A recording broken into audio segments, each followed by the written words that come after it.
Welcome back to One Piece Anime Review, episode 100. Yes, and this is by far the second series, anime review series I have done that hit 100 episodes. Not the first review series I've done on this channel that hit 100. This is technically the third one this has happened to. The first one happened to was the Comic Corner. That was the first one. The second one was Boruto, and this is the third. Yep. In the case of, well, the Comic Corner, I hit that back in 2014. Yes, I did. I think it was like early 2014 when I hit episode 100. For Boruto, it's actually just recently. I think it was just like a little over 2 months ago that I hit episode 100 for that series, a review series. And this is by far the third one to do this. Yep. Now, this episode is reviewing the 180th episode of the anime, which was Tragedy, Sabo Enraged, the tragedy of the Revolutionary Army officer Kuma, and the 945th chapter of the manga, O-Lin. Yes, this episode is at the pages 2 through 9 of chapter 908. Technically the last chapter of this arc. Yep. What actually happens in this episode? A few different things happening here. The main thing of this episode is Sabo, where he's basically, they finally pick up his plot thread where he just got out of the armor he's been stuck in for the past 7 episodes, and he just starts wandering about the big palace, taking pictures with his spy cam. Though it was a transpire snail, it's basically his spy cam. And he goes all over the place. He goes to staircases, floors. Like he wants to get a good layout of this particular castle when they infiltrate it. It's like, okay, and of course he takes out like 3 guards. One, he actually uses his hand to perform on a dragon claw like this, and actually crushed the guy's armor, knocking the guy unconscious. He took out 2 other guys, and he also damaged a pillar while he was at it. Yeah, before that he somehow run to this window, open it, and distract him long enough for him to jump up what looks like about, I say this room is roughly about, I could say almost 100 feet, possibly. I'm not sure. It's really big. It's as big as like a temple or whatever. And he manages to take out these 2 guards pretty easily. Then he goes, infiltrates the land of the gods, basically the place where the celestial dragons live. And of course, the guy from last week's episode, the one that got, actually 2 episodes back, the one that got his face bashed in by a member of the Bell Flamingo family with a club, mind you, instead of being punched. Which I'm happy with. He just basically is on the back of his slave. And then we come across something that I saw this manga, I'm like, wow. No one has seen this guy since the time skip started, and this is where he shows up. Here.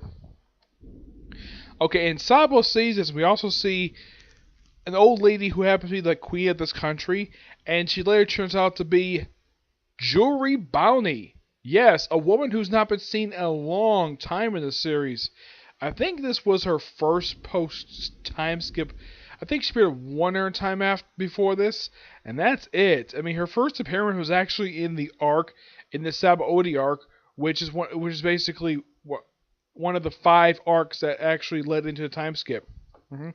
That was technically her first appearance, and this is her first appearance in a long time. Mostly when you see this woman, she's usually seen eating a lot, and for some reason, she's able to put on some weight, and then somehow she burn off really quickly. It's very strange with her. In her power, apparently, she's able to shapeshift. Yep, and apparently she's upset with seeing Kuma. Yes, Bartholomew Kuma makes his epic return for the first time since the return of Sabo Odi arc. Yeah, we was last seen in a flashback. Yes, a flashback. And yeah, after that flashback, Bartholomew Kuma was never seen again until the chapter this one came out with. And I was shocked to see him again, and because he apparently had ditched the outfit. He kept his hat. Yes, his hat is still there, though it's got a rip in it, but the outfit he worn since his debut appearance back in Thriller Bark has Actually, no, it was not Thriller Bark. It was a little while back whenever he shows up. Like the first time I think he showed up was actually it was during a meeting when the admirals and the seven warlords were discussing who was going to play as Crocodile. He was there. He didn't say anything. The first time you hear him speak is in Thriller Bark. That's the first time you hear him speak, and that was technically also the first time the Straw Hats ever encountered him. And they did briefly fight him, and then of course they don't show this where Kuma in Thriller Bark, he transferred the pain Luffy suffered throughout the whole arc, transferred to Zoro, and yeah, the guy got heavily injured because of it. And after that, they show like a flashback in here of the next time they don't see him until Sabo, where he just randomly. Well, first they think it's him, but here's the thing: it's the only way it is him is if he has the Bible. He has this Bible in his hand. Yeah, as for why he carries this thing, I don't know. It's really weird. For being one of the seven warlords, he does not have a pirate crew, and he apparently has no subordinates, which is kind of weird. He's one of two warlords that do this. The other one is Hawkeye Mihawk, who actually has had no problem working with the government, probably because he's the world's greatest swordsman. Yep. Oh yeah, and Zoro has openly told him that he wants to kill him one day and take his title. Hawkeye Mihawk, from what I can tell, doesn't have a problem with that at all because he does see Zoro as a potential replacement for him as a heavenly title of the world's greatest swordsman. Yep. And in the case of the second flashback, well, the third time you see him before he sees him in Return of Sabo, like after Sabo, Luffy doesn't count. They show like the next time you see him was actually during Marineford, which is actually the third. I think it's like the fourth time they've actually shown Marineford in this arc. Mostly it's all from basically by the time of Kuma, his actions basically highlights of Thriller Bark, Sabo, Marineford, and a little bit of Return that was mentioned in. Now the last thing they show is Frankie, like. The flashback they show is from Return of Sabo, but when they have him talking to the Straw Hat crew, we have Sanji looks like he's a bunch of blood. That I believe is actually from it was actually just the start of Fishman Island. Yeah, that's the last time you see of him. And after that particular thing where he's like mission accomplished, and of course they throw in they kept now they do show like. I don't remember now during the whole Thriller Bark thing, they show a scene that I don't remember him actually being there. This may have been original stuff where you have Kuma going to the edge of Thriller Bark and just basically, well, talking to himself is seeing that Luffy sees Luffy is very proud and he's very protective of him. As for what, and mentioned he knows Dragon, Luffy's father. The thing about Kuma is very vague exactly what his motives are. And as of currently, you can't find out because he has no freaking brain. As what happened to his body parts, no idea because Vegapunk, the scientist, they frequently mention the whole series. But he never makes physical appearance for some reason. They actually like Frankie ends up one of his labs when they're separated, but they never actually find out exactly what the heck this guy looks like. I mean, the person who's actually they met, who's actually know him, is Caesar Clown. Yep. And there's also this brief, adorable, really good scene we have Vivi, Dr. Kuruma, I think her name is, the 150-year-old woman who's still there, and of course the whole plaza is basically vacated by people. We also see Duncan. Let's see, who else? Well, you see basically all three beautiful princesses and the princess of the Tortura tribe, who actually has traveled with Rebecca, probably because why not? They're both princesses, so why not? And she heals up Sarahoshi's wound with what looks like a pot, and she refers to her as like Chan-sama, which is kind of what she did with Luffy at first, because well, she has high respect for people, and that's basically that. And apparently we have Pell who shows up in here. First time he's been seen in, oh my gosh, it feels like it's been a long time since we've seen this guy. I mean, yeah, this guy was heavily active in Alabasta. After that, he's only shown up twice. This is one of his 2 appearances he's made since that arc. The only time he's shown up is basically when he's shown Alabasta, basically getting reaction with Nico Robin, part of the Straw Hat crew. After that, he has not been seen since then, and apparently he's the guardian of the country. Now, apparently he's acting as bodyguard for the royal family. Okay, that's still pretty good, still protecting the country. And he, of course, has said it takes him a while to get there, probably because it takes a freaking long time to fly there. He's actually one of the very few characters who actually can fly. This guy can transform into a bird.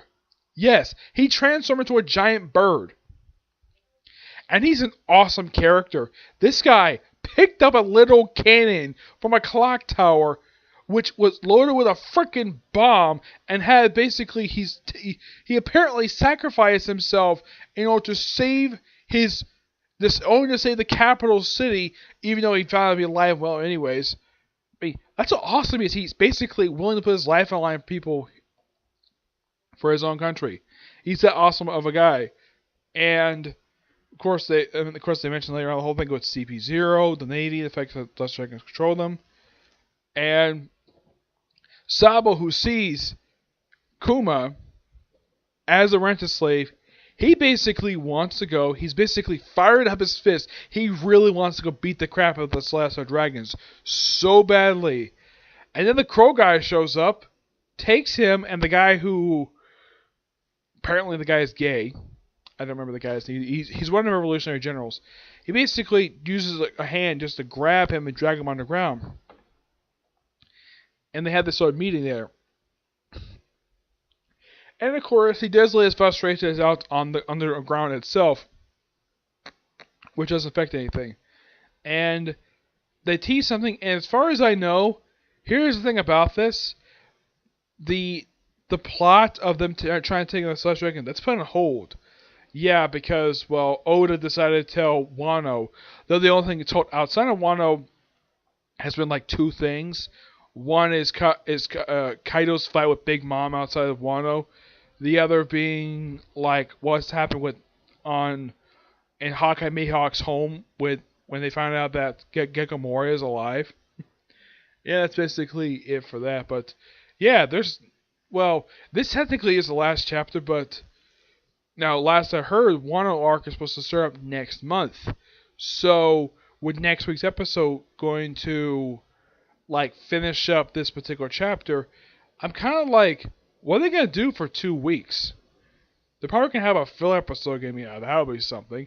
First time since the end of season 18 we had a freaking filler episode. I personally wouldn't mind that, or they probably have an anime only extension of the Reverie arc. That's a possibility, but who knows? I'm definitely looking forward to next week. It looks like the meeting's finally going to start when it comes to the Reverie. And next episode is going to be called Finally It Starts, a Conspiracy Field Levy. Now let's talk about the newest chapter of the manga.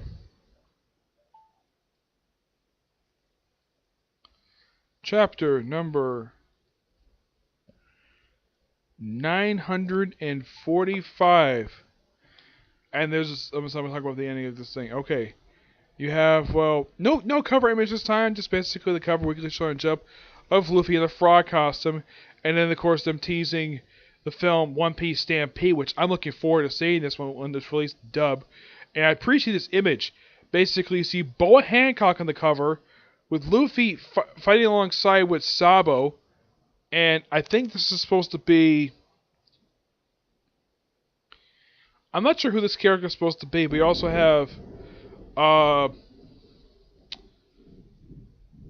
to remember his name. You also need Trafalgar Law and Buggy. Yeah, Buggy in his current look. I'm looking forward to seeing Luffy interact with Boa Hancock in the film. Yep. Which comes out in August. Yes, it comes out in August, believe it or not.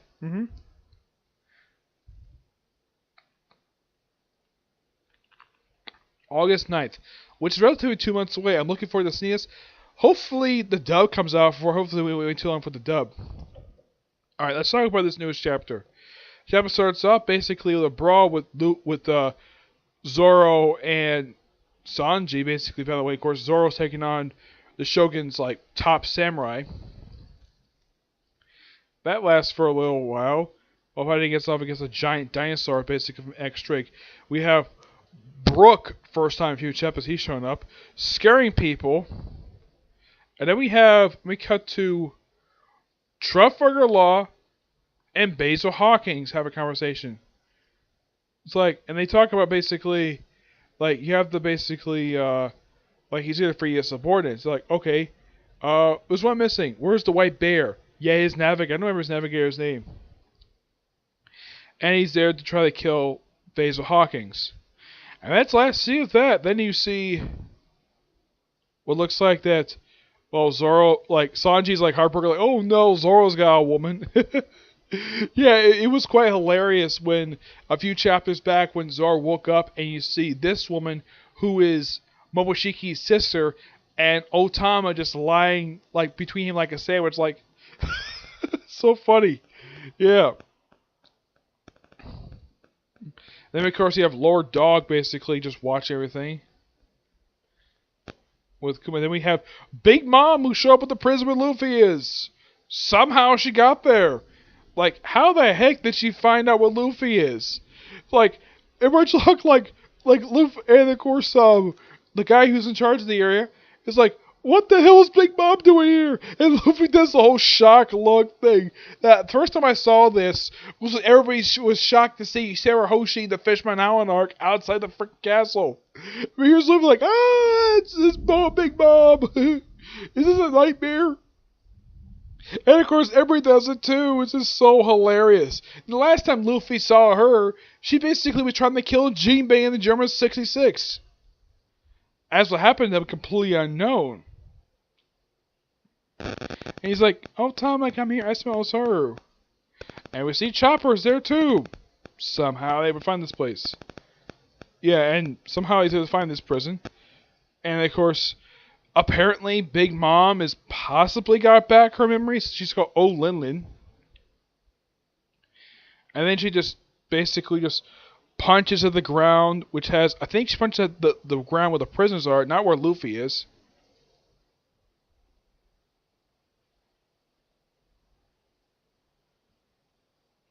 Yeah, and of course Luffy's telling them to take out Captain Kidd and his, well, subordinate killer.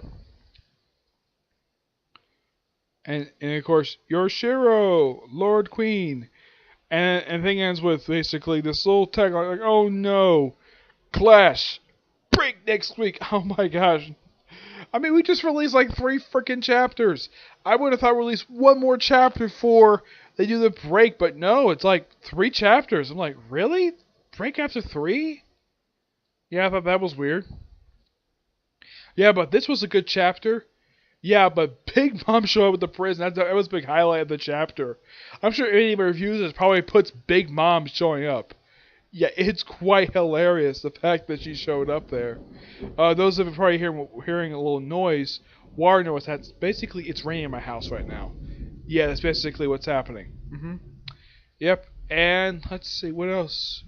Oh, nothing really much else for this to review, but the chapter was really good. 10 out of 10, fantastic. The highlight, like I said, Big Mom showing up. Yep. Looking forward when next year comes out. It comes out in 2 weeks. Okay, so that's it for this particular review. I have 3 videos coming today. One, of course, being a comic card to do next, and of course, review of news episode of Barto and news episode released for Dragon Ball Super. Okay, but to see you next view. Bye.